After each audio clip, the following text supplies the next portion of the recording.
ದೇವೇಗೌಡರು ಮಾತಾಡಿದ್ದಾರೆ ಈ ಪ್ರಕರಣದ ಮೊದಲನೇ ಬಾರಿ.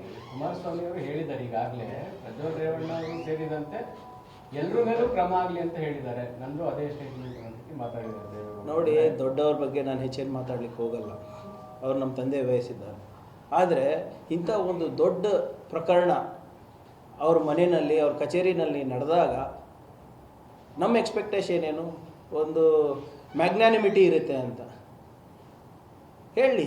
ಇಲ್ಲಪ್ಪ ಇಂಥದ್ದು ಯಾವತ್ತೂ ಆಗಿಲ್ಲ, ನಾವು ದೇಶದ ಪ್ರಧಾನಿ, ನಮಗೆ ಕನ್ನಡಿಗರು ದೇಶದ ಪ್ರಧಾನಿಯಾಗಿ ನನಗೆ ಅವಕಾಶ ಮಾಡಿಕೊಟ್ಟಿದ್ದಾರೆ, ಈ ಕಳಂಕ ನಮ್ಮ ಕುಟುಂಬದ ಮೇಲಿದೆ, ಈ ಕಳಂಕ ಹೋಗೋ ತನಕ ನಾವು ಎಲ್ಲದಕ್ಕೂ ರಾಜೀನಾಮೆ ಕೊಡ್ತೀವಿ. ಅವಾಗ ಮ್ಯಾಗ್ನಾನಿಮಿಟಿ ಅಂತ ಹೇಳ್ಬೋದು, ಸ್ಟೇಟ್ಸ್ಮೆನ್ ಅಂತ ಹೇಳ್ಬೋದು.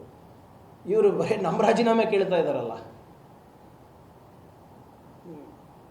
ಸರ್, ಇದು ಕೇವಲ ಇಶ್ಯೂ ಡೈವರ್ಟ್ ಮಾಡೋದಕ್ಕೆ ಮಾತ್ರ? Absolutely sir, absolutely. ನಾವು ಈಗ ಪದೇ ಪದೇ ತಾವೆಲ್ಲ ನಮ್ಮ ಮಾಧ್ಯಮ ಸ್ನೇಹಿತರು ಏನು ಕೇಳಿದಾರೆ, SIT ಏನು ಮಾಡ್ತಾ ಇದೆ, SIT ಏನು ಮಾಡ್ತಾ ಇದೆ. ವಿದೇಶದಲ್ಲಿ ನಮ್ಗೆ ಹೋಗ್ಲಿಕ್ಕೆ ಅವಕಾಶ ಇದೆಯಾ ಹೇಳಿ ತಾವು? ಅದಕ್ಕೆ ಯಾರು ಸಹಕಾರ ಬೇಕು? ಕೇಂದ್ರ ಸರ್ಕಾರದ ಸಹಕಾರ. ಸುನೀಲ್ ಪಾಲಿ ಹೌಸ್ನಲ್ಲಿ ತರಕಾರಿ ಕೃಷಿ ಮಾಡಿ ಎಕರೆಗೆ 40 ಲಕ್ಷ ಗಳಿಸ್ತಿದ್ದಾರೆ. ನೀವು ಕೂಡ ಅವರಿಂದ ಕಲಿಬೇಕಾ? ಅವ್ರ ಜೊತೆ ವಿಡಿಯೋ ಕಾಲ್ನಲ್ಲಿ ಮಾತಾಡಬೇಕಾ? ಈಗಲೇ ಫ್ರೀಡಮ್ ಆ್ಯಪ್ ಡೌನ್ಲೋಡ್ ಮಾಡಿ. ಒಂದು ಫೆಡರಲ್ ಸ್ಟ್ರಕ್ಚರ್ನಲ್ಲಿ ನಾವು ಅವ್ರ ಸಹಕಾರ ಕೇಳಿದ್ದೀವಿ, ಅವರಿಂದ ಯಾಕೆ ಕೊಟ್ಟಿಲ್ಲ? ಆಯಿತು, as a responsible opposition Vijayendra ಅವರಾಗಿರ್ಬೋದು, ಅಶೋಕ್ ಆಗಿರ್ಬೋದು, ಒಂದು ಪತ್ರ ಬರೀಲಿ. ಹಿಂಗೆ SITದವರು ಇಲ್ಲಿ ನಮ್ಮ ಕರ್ನಾಟಕ ರಾಜ್ಯದಲ್ಲಿ ಇಂಥ ಒಂದು ಪ್ರಕರಣ ನಡೆದಿದೆ, ಇದು ನಮ್ಮ ಕನ್ನಡಿಗರ ಘನತೆಗೆ ಮತ್ತು ನಮ್ಮ ರಾಜ್ಯದ ಗೌರವಕ್ಕೆ ಧಕ್ಕೆ ತಂದಿದೆ, ದಯವಿಟ್ಟು ನಾವು ಇಂಥ ಪಕ್ಷದ ಜೊತೆ ಮೈತ್ರಿ ಮಾಡ್ಕೊಳೋದು ಬೇಡ. ಬರ್ದಿದ್ರಾ? ಇಲ್ಲ.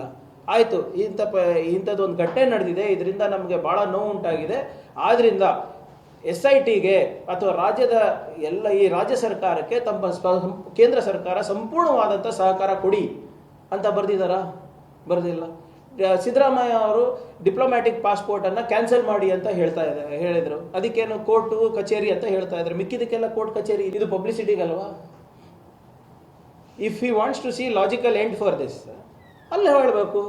ಬಂದು ವ್ಯಾನ್ನಲ್ಲಿ ನೀವು ಕ್ಯಾಮ್ರಾಗಳು ಸರಿಯಾಗಿ ಫೋಕಸ್ ಮಾಡಿ ಅವನಿಗೆ ನೀವು 70 mm ಫೋಕಸ್ ಆದಮೇಲೆ ಎಲ್ಲ ಬಾಯ್ ಬಿಡ್ತಾರೆ ಅಂದರೆ ಇಂಟೆನ್ಷನ್ ಏನಿದೆ?